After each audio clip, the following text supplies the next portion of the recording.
तो फ्रेंड्स, आज के इस वीडियो में हम रिपोजिटरी पैटर्न का यूज करके CRUD ऑपरेशन की फंक्शनैलिटी का इम्प्लीमेंटेशन करेंगे। सो फर्स्ट ऑफ ऑल हमें पता होना चाहिए कि रिपोजिटरी पैटर्न होता क्या है। तो रिपोजिटरी पैटर्न एक डिजाइन पैटर्न है जिसमें कि वेब एप्लीकेशन और डेटा लेयर के बीच एक अब्स्ट्रैक्शन लेयर क्रिएट हो जाता है। इससे बेनिफिट यह होता है कि हम डायरेक्टली डेटाबेस से कम्युनिकेट नहीं कर पाते हैं, जिससे जो कि सिक्योरिटी पर्पज से सिक्योर होता है। और दूसरा, इसमें हम जो भी ऑपरेशन को परफॉर्म करते हैं उसके लिए सेपरेट एक मेथड बनाते हैं, और उस मेथड को जहां और जितनी बार जितनी जगह नीड होती है हम कॉल कर लेते हैं, जिससे कि हमारा कोड ऑप्टिमाइज रहता है। तो चलते हैं अपने विजुअल स्टूडियो पर और स्टार्ट करते हैं रिपोजिटरी पैटर्न का यूज करके CRUD ऑपरेशन परफॉर्म करने की फंक्शनैलिटी का इम्प्लीमेंटेशन। और यहाँ से क्रिएट न्यू प्रोजेक्ट करते हैं और यहाँ से हम सिलेक्ट कर लेंगे ASP.NET Core web app model view controller. ठीक है, यहाँ नेक्स्ट पे क्लिक करेंगे और उसके बाद हम क्या करेंगे, यहाँ पे अपने प्रोजेक्ट का नाम लिखेंगे। तो CRUD यूजिंग रिपोजिटरी, ठीक, ये हमारे प्रोजेक्ट का नाम होगा। उसके बाद ये लोकेशन, किस लोकेशन पे हमारा प्रोजेक्ट सेव हो रहा है। उसके बाद ये यदि हम अपने सॉल्यूशन एक्सप्लोरर का नाम डिफरेंट रखना चाहते हैं तो यहाँ से अनचेक करके हम अपने सॉल्यूशन एक्सप्लोरर का नाम चेंज कर सकते हैं, बट हम सेम ही रहने देते हैं। नेक्स्ट पे क्लिक करेंगे। अब यहाँ पे हमारा जो .NET का वर्जन है वो हमेशा लॉन्ग टर्म सपोर्ट ही सिलेक्ट करते हैं, और यहाँ पे कॉन्फ़िगर HTTPS इसको हम रहने देते हैं बाय डिफॉल्ट और क्रिएट पे क्लिक करते हैं। ठीक, तो हमें एक सैंपल प्रोजेक्ट का टेम्पलेट बना के दे देगा। ठीक, और उसके बाद हम क्या करेंगे, उसको मॉडिफाई करेंगे। तो ये देखिए, यहाँ पे हमें एक सैंपल टेम्पलेट क्रिएट करके दे दिया। यदि हम इस प्रोजेक्ट को रन करेंगे तो अभी ये बाय डिफॉल्ट होम का इंडेक्स पेज रन होगा। अभी हमें होम का इंडेक्स पेज दिख रहा है। ठीक है, तो अब हम चलते हैं अपने विजुअल स्टूडियो पर, आगे की फंक्शनैलिटी का इंप्लीमेंटेशन करते हैं। तो देखिए फ्रेंड्स, ये हमारा एकदम न्यू प्रोजेक्ट है। तो न्यू प्रोजेक्ट है तो सबसे पहले हमें क्या करना होता है, हम चलेंगे टूल्स पे और हम पैकेज इंस्टॉल करेंगे। ठीक है, न्यूगेट पैकेज मैनेजर और मैनेज न्यूगेट। ठीक, यहाँ पे आएंगे और उसके बाद यहाँ पे ब्राउज पे क्लिक करेंगे और यहाँ पे Microsoft visual studio offline package है तो यहाँ पे हम कर लेंगे और। ठीक है, और यहाँ पे सबसे पहले हम क्या करेंगे, entity Microsoft entity framework dot core, और यहाँ प्रोजेक्ट पे चेक करके हम इसको करेंगे इंस्टॉल, एक्सेप्ट। ये इंस्टॉल हो गया। देखिए यहाँ पे अनइंस्टॉल आ गया और नीचे इंस्टॉल हो गया, यानी हमारा ये एप्लीकेशन, हमारा ये पैकेज इंस्टॉल हो गया। उसके बाद हम क्या करेंगे, टूल्स, यहाँ पे टूल्स सेलेक्ट करेंगे और यहाँ पे Microsoft entity framework core dot tools इसको इंस्टॉल करेंगे।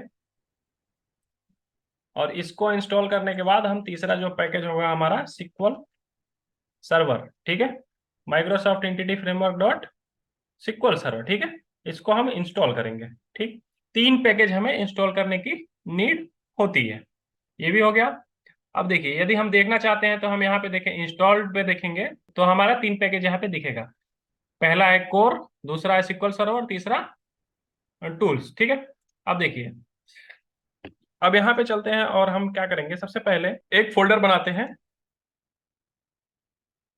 डेटा के नाम से, और इस फोल्डर में एक क्लास बनाते हैं एप्लीकेशन कॉन्टेक्स्ट के नाम से, एप्लीकेशन कॉन्टेक्स्ट। अब इस क्लास को क्या करेगा, क्या होगा, इस क्लास को डीबी कॉन्टेक्स्ट क्लास इनहेरिट करेगी। ठीक है, और ये डीबी कॉन्टेक्स्ट क्लास मिलेगी कहाँ, तो ये माइक्रोसॉफ्ट एंटिटी फ्रेमवर्क कोर के अंदर होती है, जो कि रिस्पॉन्सिबल होती है डेटाबेस से कम्युनिकेट करने के लिए। ठीक है, अब इसी क्लास के हम क्या करते हैं, कंस्ट्रक्टर बनाते हैं, और इसके अंदर हम क्या करेंगे, जो हमने एप्लीकेशन कॉन्टेक्स्ट बनाई है क्लास, तो उसको हम यहाँ पे डीबी कॉन्टेक्स्ट ऑप्शन, ठीक, और इसके अंदर हम इसको रजिस्टर कर देंगे एप्लीकेशन कॉन्टेक्स्ट। ठीक है, और यहाँ पे ऑप्शन ऑप्शन, और ये इसको बेस क्लास इनहेरिट करेगी और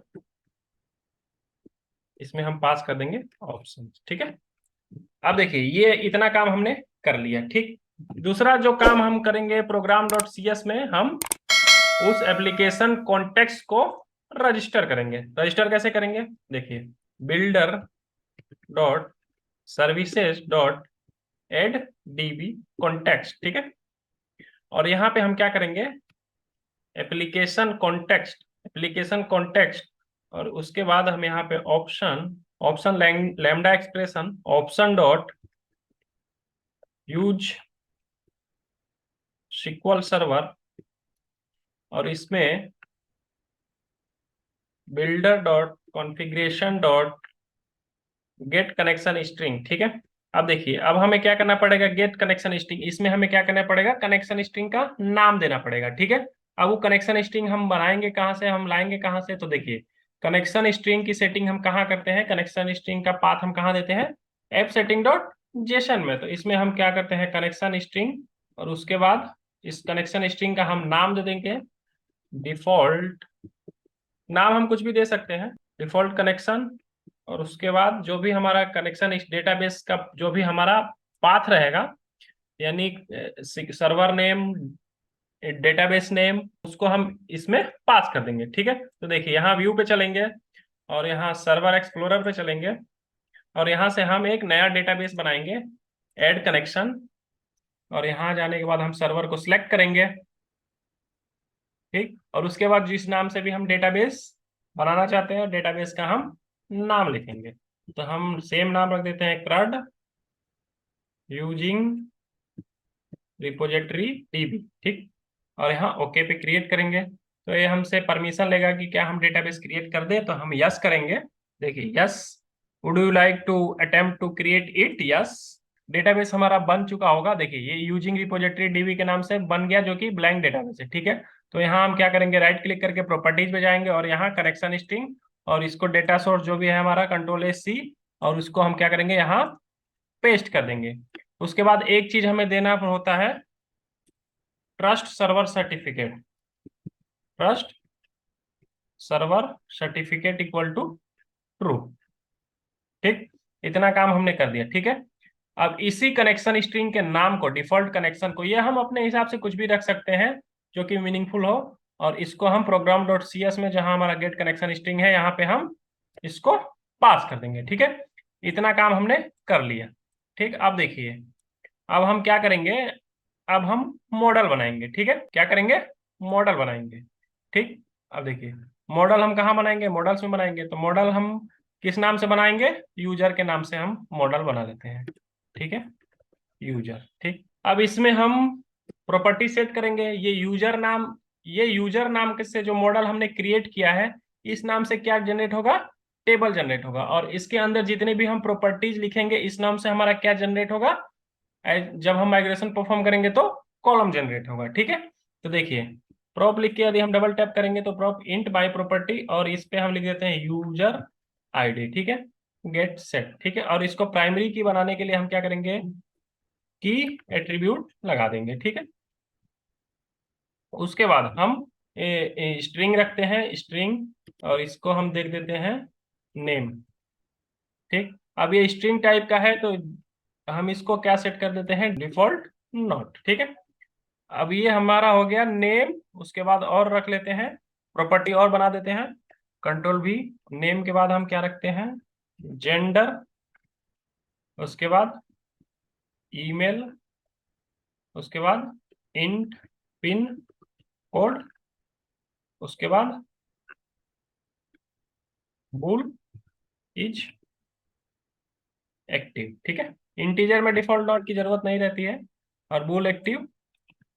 ठीक है, अब देखिए इतनी हमारे पास प्रॉपर्टी कितनी होगी, 3 और 3 6, 6 प्रॉपर्टी के साथ हम करंट ऑपरेशन परफॉर्म करेंगे। ये हमारा हो गया मॉडल, यानी हमारा हो गया इस नाम से, यूजर्स नाम से हमारा क्या होगा, टेबल जनरेट होगा, और इस मॉडल के अंदर जितने भी हमने प्रॉपर्टीज दी है, इस नाम से क्या होगा, हमारा टेबल में कॉलम जनरेट होगा जब हम माइग्रेशन को परफॉर्म करेंगे। ठीक है, टेबल को जनरेट करने के लिए क्या करना पड़ता है हमें, जहां पे हमारा एप्लीकेशन कॉन्टेक्स्ट क्लास है, इस क्लास में हमें क्या करना पड़ता है, पब्लिक डीबी सेट नाम का एक मेथड होता है हमारे पास, कहाँ, हमारे पास नहीं, डीबी कॉन्टेक्ट क्लास में, यानी एंटिटी फ्रेमवर्क में पब्लिक डीबी सेट। ठीक है, अब इस डीबी सेट में हम क्या करेंगे, जिसका भी हमें टेबल जनरेट करना होता है, उस मॉडल को हम यहाँ पे रजिस्टर करते हैं। ठीक है, यूजर, और टेबल हमारी किस नाम से जनरेट होगी, यूजर्स के नाम से। ठीक है, यहाँ पे नाम हम अपने हिसाब से कुछ भी रख सकते हैं, लेकिन मान लीजिए यदि हमारे पास एक टेबल है और हमने यूजर को रख दिया एम्प्लॉय नाम से, एम्प्लॉय नाम से हमने टेबल जनरेट, मतलब हमारे पास जब 1 के टेबल हो गई या फिर 100 टेबल हो गई, तो उस टाइम पे हम भूल जाएंगे कि जो हमने यूजर नाम का मॉडल बनाया था उसका टेबल हमने किस नाम से जनरेट करवाया था। तो हम क्या करते हैं, सेम नाम से ही केवल उसमें यस लगा के हम क्या करते हैं, टेबल जनरेट करवा देते हैं। तो टेबल जनरेट करवाने के लिए हमने ये पब्लिक डीबी सेट नाम के मेथड में अपने मॉडल को रजिस्टर कर दिया। ठीक, इतना काम हो गया। अब हम देखिए माइग्रेशन परफॉर्म करने के लिए रेडी हो चुके हैं। अब हम माइग्रेशन परफॉर्म करवा देंगे। ठीक है, माइग्रेशन परफॉर्म करने के लिए हम कहाँ चलेंगे, टूल्स पे चलेंगे, न्यूगेट पैकेज मैनेजर कंसोल पे। ठीक, अब देखिए, अब यहाँ पे चलेंगे और पहला जो कमांड होता है हमारा इनेबल माइग्रेशंस। ठीक है, इनेबल माइग्रेशन, उसके बाद ऐड माइग्रेशन यूजर लिख देते हैं। ठीक, अगर कोई भी एरर होगी तो हमारा माइग्रेशन परफॉर्म नहीं हो पाएगा। यदि एरर नहीं आती है तो हम सक्सेसफुली माइग्रेशन को परफॉर्म करके और डेटाबेस में देखेंगे टेबल और कॉलम हमें दिखेगा, जनरेट हो जाएगा। इसके बाद एक और कमांड चलाना होता है अपडेट डाटाबेस नाम का। ठीक है, इसके बाद हम चलाएंगे command update database, enter, build succeeded. और अभी देखिए, अब जो भी हमने माइग्रेशन परफॉर्म किया वो क्या होगा, हमारे डेटाबेस में हमें दिखेगा। दिखाते हैं, इसको एक बार रिफ्रेश कर लेते हैं और हमारे टेबल पे चलते हैं और देखिए यूजर्स नाम से टेबल बना और इस टेबल के अंदर user ID, name, gender, email, pin code, is active. ठीक है, अब देखिए इस पे हम क्या करते हैं, एक रिकॉर्ड की एंट्री कर देते हैं। देखिए नेम हम डाल देते हैं Sunil Pandey, gender male, email Sunil CID763@gmail.com। ठीक, पिन कोड 201301। उसके बाद इजेक्टिव 1 डालेंगे तो ट्रू, 0 डालेंगे तो फॉल्स। ठीक है, एक रिकॉर्ड की एंट्री हमने कर दी। ठीक है, अब इसको हम क्लोज कर देते हैं, इसको भी हम क्लोज कर देते हैं। अब मॉडल को भी हम क्लोज कर देते हैं, एप्लीकेशन कॉन्टेक्स्ट को भी क्लोज कर देते हैं। अब देखिए, अब बारी आई किसकी, रिपोजिटरी की। ठीक है, तो देखिए रिपोजिटरी के लिए हम क्या करेंगे, सबसे पहले क्या करेंगे, यहाँ पे हम ऐड करते हैं क्या, एक फोल्डर। फोल्डर का नाम हम रख देते हैं रिपोजिटरी। रिपोजिटरी, ठीक है। अब इस फोल्डर में हमारे पास दो फोल्डर बनाते हैं, एक इंटरफेस के नाम से, इंटरफेस। ठीक है, ये जरूरी नहीं है कि हम फोल्डर बना बना के करें, हम डायरेक्टली भी कर सकते हैं, लेकिन अगर हम एक प्रॉपर स्ट्रक्चर में हम कोई भी काम करते हैं तो आगे के लिए सही रहता है। ठीक है, तो हम यहाँ पे क्या करते हैं, दूसरा क्या करते हैं, सर्विस फोल्डर बना दिया। ठीक है, अब इंटरफेस में हम इंटरफेस रखेंगे और सर्विस में उसका इम्प्लीमेंटेशन रखेंगे। ठीक, तो देखिए यहाँ पे हम क्लास ऐड करते हैं और इस क्लास को हम इंटरफेस, ठीक है, तो इस इंटरफेस पे सिलेक्ट करके और यहाँ पे आई यूजर, ठीक, और यहाँ पे ऐड। ठीक, इंटरफेस हमने बना दिया। अब देखिए इस इंटरफेस को जो भी क्लास इनहेरिट करेगी, ठीक है, उस क्लास के पास कॉन्ट्रैक्ट होता है इसके मेथड का इम्प्लीमेंटेशन करने का। ठीक है, तो देखिए ये जो सर्विस नाम का फोल्डर हमने बनाया है, तो इस पे हम क्या करेंगे, एक हम क्लास बनाते हैं और इसका नाम हम दे देते हैं यूजर सर्विस। ठीक है, ऐड। ठीक, अब देखिए आई यूजर यानी यूजर वाले इंटरफेस में हम क्या करते हैं, एक मेथड बनाते हैं। ठीक है, अब इस मेथड का हम क्या नाम रखते हैं, देखिए टास्क आई न्यूमरेबल। हमें लिस्ट चाहिए, सबसे पहले यूजर के हम लिस्ट को गेट करने के लिए हम क्या करेंगे, रिकॉर्ड को डिस्प्ले कराएंगे। ठीक है, तो डिस्प्ले कराने के लिए हम क्या करते हैं, एक मेथड हम बनाएंगे यूजर।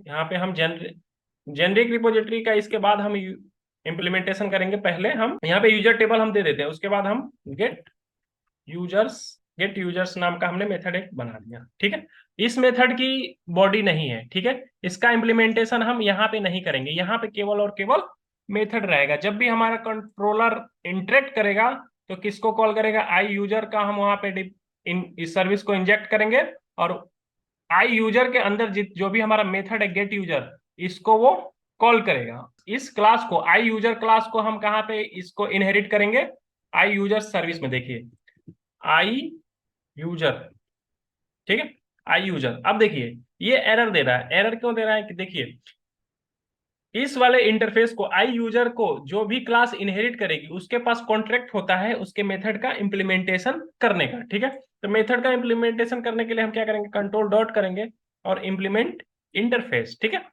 इंप्लीमेंट इंटरफेस कर देंगे। ठीक है, तो यहाँ पे आ गया। ठीक है, बट हम इसको क्या करेंगे, यहाँ पे देखिए ऐसे करते हैं, पब्लिक एसिंक टास्क। ठीक, और टास्क में हम क्या दे देते हैं, आई इनुमरेबल, और आई इनुमरेबल में हम टेबल का नाम देते थे, मॉडल का नाम देते हैं यूजर, और उसके बाद गेट यूजर्स। ठीक है,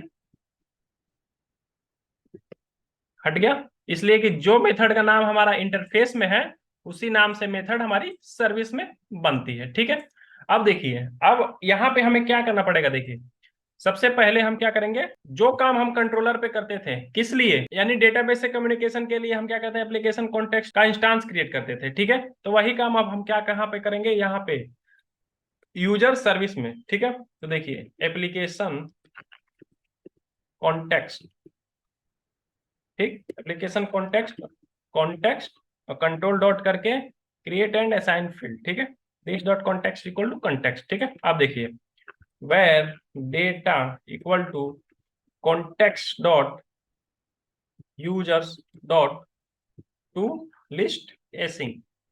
ठीक, अब देखिए टू लिस्ट एसिंग कर दिया, तो हमें यहाँ पे क्या करना है, अवेट लगाना पड़ेगा, await context dot user to list async return data. ठीक, सो हमने यहाँ पे क्या किया, एक मेथड बना दिया, public async task enable user और गेट यूजर नाम से। ठीक है, aware data equal to await context dot user dot to list async. ठीक है, जितनी भी यूजर की लिस्ट है उसको हम क्या करेंगे, इस डेटा नाम के वेरिएबल में स्टोर करा लिया, और उसके बाद हम क्या कर दिया, इस डेटा को रिटर्न कर दिया। ठीक है, एक मेथड का इंप्लीमेंटेशन हमने किया। ठीक है, अब उसके बाद इस इंटरफेस और सर्विस को हम क्या करेंगे, यहाँ डिपेंडेंसी इंजेक्शन इंजेक्ट करेंगे। ठीक है, तो हम चलते हैं प्रोग्राम डॉट सी एस में। अब देखिए, अब उसके लिए हमारे पास तीन तीन ऑप्शन है उसको यूज करने के लिए, डिपेंडेंसी इंजेक्शन। ठीक है, तो हम देखिए अभी हम क्या करते हैं, builder dot services dot add scope. ठीक है, एड स्कोप भी यूज कर सकते हैं, एड सिंगलटन भी यूज कर सकते हैं, एड ट्रांजिएंट भी यूज कर सकते हैं। ठीक है, या फिर एड हम सिंगलटन यूज कर लेते हैं, एड सिंगलटन। अब इसमें हमें क्या करना पड़ता है, देखिए आई यूजर कॉमा देके यूजर सर्विस। ठीक है, कंट्रोल के डी। ठीक है, इतना हमने काम कर लिया। ठीक है, अब उसके बाद हम क्या करेंगे, एक कंट्रोलर बनाएंगे। कंट्रोलर कहाँ बनाएंगे, यहाँ पे कंट्रोलर वाले फोल्डर में हम क्या करते हैं, एक कंट्रोलर बनाते हैं, किस नाम से, यूजर कंट्रोलर के नाम से। ठीक है, इसको हम क्या कर देते हैं, यूजर। ठीक है, और ऐड। ठीक, अब देखिए, अब यहाँ पे हम क्या करेंगे, उस इंटरफेस को कॉल करेंगे। ठीक है, पब्लिक यूजर का हमने कंस्ट्रक्टर बनाया, और इस कंस्ट्रक्टर के अंदर हम क्या करेंगे, आई यूजर, ठीक, और यूजर, चलिए यूजर ही रख देते हैं। ठीक है, उसके बाद कंट्रोल डॉट करके हम क्रिएट एंड असाइन फील्ड। ठीक है, ठीक, या फिर हम इसको कर देते हैं, ठीक है, यूजर ही रख देते हैं। ठीक है, अब देखिए यहाँ पे हम क्या करेंगे, एक हम एक्शन क्रिएट करते हैं, एक्शन बनाते हैं कैसा, एसिंग टाइप का, पब्लिक एसिंग टास्क, और हम क्या रखते हैं, आई एक्शन रिजल्ट। ठीक है, और गेट यूजर लिस्ट। ठीक है, गेट यूजर्स लिस्ट कर देते हैं, और उससे हम क्या कर देते हैं, रिटर्न व्यू। ठीक है, अब देखिए, अब इस रिटर्न व्यू को हम क्या करेंगे, ऑब्जेक्ट भेजेंगे, यानी हम डेटा को फेच करके भेजेंगे। ठीक है, वेयर डेटा इक्वल टू, अब देखिए, अब हम क्या करेंगे, यहाँ पे यूजर, इसका हम नाम चेंज कर देते हैं, कंफ्यूजन हो रहा है बहुत, तो हम क्या कर देते हैं, यूजर रिपोजिटरी कर देते हैं, यूजर रिपोजिटरी। ठीक है, control C, control V, control V, और यहाँ पे कंट्रोल वी। ठीक है, गुड, हो गया। तो यहाँ पे हम क्या करेंगे, यूजर रिपोजिटरी डॉट, देखिए अब जो भी मेथड होगा वो हम यहाँ पे गेट कर पाएंगे। ठीक है, तो हमने एक और केवल एक मेथड बनाया है गेट यूजर के नाम से, तो हमें डिस्प्ले हो रहा है। ठीक है, अब देखिए यहाँ पे वार्निंग आ रहा है, तो हम इसको क्या करेंगे, अवेट लिख देते हैं, AWA अवेट। अब देखिए जो भी डेटा है हमारे कहाँ पे आ चुका है, डेटा नाम के वेरिएबल में, कंट्रोल सी, और यहाँ पे इसको हम पास कर देते हैं रिटर्न व्यू। ठीक है, अब देखिए इस एक्शन मेथड को कॉल करने के लिए हम क्या करेंगे, लेआउट पे चलते हैं, कंट्रोल सी और व्यू शेयर्ड लेआउट, और यहाँ पे जो हमारा ये है एक्शन, तो एक्शन का हमारे नाम है गेट यूजर लिस्ट, और यहाँ पे कंट्रोलर का नाम है यूजर, और इसको जो हमें दिखेगा उसको भी हम देते हैं यूजर। ठीक है, कंट्रोल एस। ठीक है, यूजर्स कर देते हैं।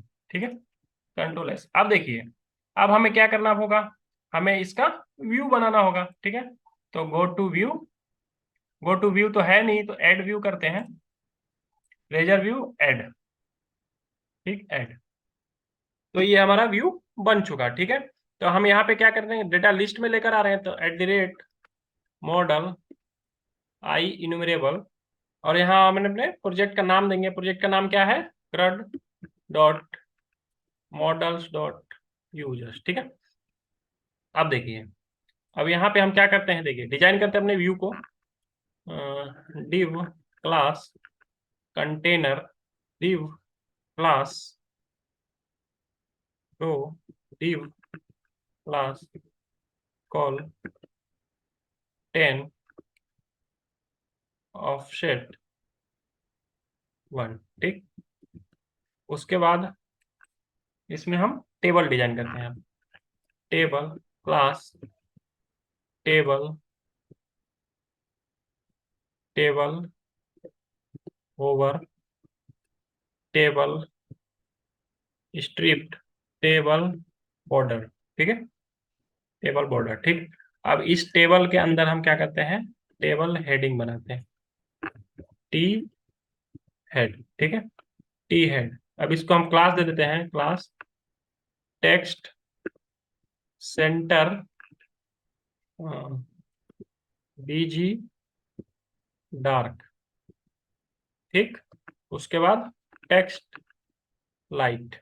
अब देखिए अब इसके अंदर हम एक टी आर क्रिएट करते हैं, और टी आर के अंदर टी एच, और टी एच के अंदर हम देखिए यूजर आईडी नेम, उसके बाद जेंडर, उसके बाद ईमेल, उसके बाद पिन कोड, उसके बाद इज एक्टिव, उसके बाद अब देखिए इसमें हम क्या करेंगे, बटन लगा देंगे। तो बटन लगाएंगे तो उसके लिए हम क्या दिखा देते हैं, ऑपरेशन या फिर एक्शन।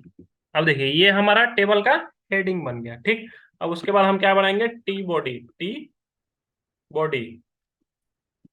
ठीक, अब टी बॉडी में हम क्या रखेंगे, डायनेमिक चीजें लाएंगे, डेटा भरेंगे, तो @for each where d in model. ठीक, डेटा हमारा कहाँ है, मॉडल में है। ठीक है, अब देखिए टी आर, अब इसको हम क्लास दे देते हैं टेक्स्ट सेंटर, जो भी डेटा होगा हमारा कहाँ होगा, सेंटर में होगा, टी डी। अब देखिए @d डॉट यूजर आईडी। ठीक, नेम, उसके बाद जेंडर, उसके बाद ईमेल, उसके बाद पिन कोड, उसके बाद इज एक्टिव। ठीक, कंट्रोल एस। अब देखिए अब बटन लगाना है, तो देखिए बटन के लिए हम क्या करते हैं, यहाँ पे ए एडिट, और इसको हम क्लास दे देते हैं btn sm btn प्राइमरी। ठीक है, और m1 मार्जिन दे देते हैं चारों साइड से। ठीक, ये एडिट का। ठीक है, और कंट्रोलर का नाम जो हमारा हो गया ASP कंट्रोलर, कंट्रोलर का नाम हम दे देते हैं यूजर। एक्शन, एक्शन का नाम अभी तो हमारे पास है नहीं, लेकिन बाद में दे देंगे, अभी रहने देते हैं। और यहाँ पे एक सेपरेटर लगा देते हैं। अब देखिए इसको हम कॉपी करते हैं, कंट्रोल सी, और यहाँ पे हम करेंगे कंट्रोल वी, और यहाँ पे करेंगे कंट्रोल वी। ठीक है, ये प्राइमरी, ये इन्फो। ठीक, और ये डेंजर कर देते हैं, डेंजर, जो डेंजर होगा वो डिलीट कर देते हैं, डिलीट, और ये डिटेल्स। ठीक, डिटेल्स। ठीक है, कंट्रोल एस। अब देखिए अब हम लगाते हैं कंट्रोलर पे डीबगर और देखते हैं कि क्या ये डेटा फेच कर पा रहा है या नहीं। तो यहाँ पे ऐड सिंगलटन है, तो हम यहाँ पे क्या करते हैं, ऐड स्कोप कर देते हैं, ऐड स्कोप, ठीक है। अब उसके बाद ये सही है, ठीक है। अब उसके बाद हम क्या करते हैं, एक बार रन करते हैं अपने प्रोजेक्ट को और फिर देखते हैं कि जो भी हमने फंक्शनैलिटी इंप्लीमेंट की थी क्या वो प्रॉपर वर्क कर रही है या नहीं, ठीक है। देखिए, तो हमारा जो एक्शन मेथड है वो कहाँ पे है, यूजर्स में, यानी यूजर कंट्रोलर के गेट यूजर लिस्ट पे। तो यूजर कंट्रोलर के गेट यूजर लिस्ट में अगर यदि आप नीचे देखिएगा तो यहाँ पे आपको डिस्प्ले हो रहा है। अगर हम इसको राइट क्लिक करके इंस्पेक्ट करेंगे तो यहाँ भी हमारे AHRF लिंक बना हुआ, यूजर कंट्रोलर के गेट यूजर लिस्ट पे ये जाएगा और वहां पे हमने क्या किया है, डीबगर लगा रखा है यूजर कंट्रोलर के गेट यूजर लिस्ट पे, ठीक है। अब यहाँ पे हम जैसे ही क्लिक करेंगे तो हम यहाँ पे आ गए, क्योंकि हमने यहाँ पे ब्रेक पॉइंट लगा रखा है। F10 करते हैं और हम चलते हैं अपने मेथड पे, ठीक है, गेट यूजर लिस्ट, ठीक है। अब हम F10 करते हैं, अब देखते हैं कि इसमें डेटा आया है या नहीं। देखिए, डेटा पे ओवर करेंगे और डेटा पे काउंट एक आ चुका है, ठीक है। तो डेटा हमारा आ चुका है, ठीक है। कॉन्टेक्स्ट यानी डेटाबेस का इंस्टांस है, उसके अंदर डेटाबेस में यूजर टेबल है और उसकी पूरी लिस्ट को इसने गेट कर लिया और गेट करके हमने क्या किया, एक वेरिएबल में स्टोर कराया और इस वेरिएबल से यहाँ पे हमने रिटर्न करवाया, ठीक है। अब देखिए F10 करते हैं तो ये आएगा रिटर्न व्यू और कंटिन्यू करेंगे तो ये क्या करेगा, यहाँ पे दे दिया रिटर्न व्यू, हमें रिटर्न कर दिया। अब देखिए एक चीज हमें अच्छी नहीं लग रही है, यहाँ पे एक रिकॉर्ड हम और इंसर्ट करते हैं, जो हमारा टेबल है व्यू, ये सर्वर एक्सप्लोरर, और इसको शो टेबल डाटा करते हैं और यहाँ पे हम करते हैं मुकेश खन्ना, मुकेश खन्ना और मेल, ठीक। और एक और कर देते हैं श्रुति शन, फीमेल, ठीक, ठीक। अब देखिए जैसे ही हम इसको रीलोड करेंगे तो हमने डिबगर लगाया, अब हम क्या करते हैं, इसको डिसेबल कर देते हैं, ठीक है। अब इसको करते हैं कंटिन्यू। देखिए अब ट्रू फॉल्स ट्रू, तो अब देखिए ये अच्छा नहीं लग रहा है, ट्रू फॉल्स ट्रू, तो इसको हम क्या करेंगे, ऑप्टिमाइज करते हैं। यहाँ पे हम क्या करते हैं, चेक बॉक्स लगा देते हैं। तो चेक बॉक्स तो लगा देंगे, देखिए यहाँ पे कहाँ चलेंगे, इसके व्यू पे चलते हैं, गो टू व्यू, और उसके बाद यहाँ पे देखिए हम चेक बॉक्स लगाएंगे, कैसे लगाएंगे देखिए। अब देखिए चेक बॉक्स के लिए हम क्या करते हैं, input type equal to check box, ठीक है। अब कंट्रोल कंट्रोल एस करेंगे तो देखिए यहाँ पे हमें चेक बॉक्स तो डिस्प्ले होगा, चेक बॉक्स तो डिस्प्ले होगा, लेकिन जो ट्रू है उसको ट्रू और जो फॉल्स है उसको फॉल्स कराना है, ठीक है। और यहाँ पे हमारा ये एडिटेबल नहीं रहेगा, तो एडिटेबल नहीं रीड ओनली के लिए हम क्या करते हैं, इसको डिसेबल कर देते हैं, ठीक है।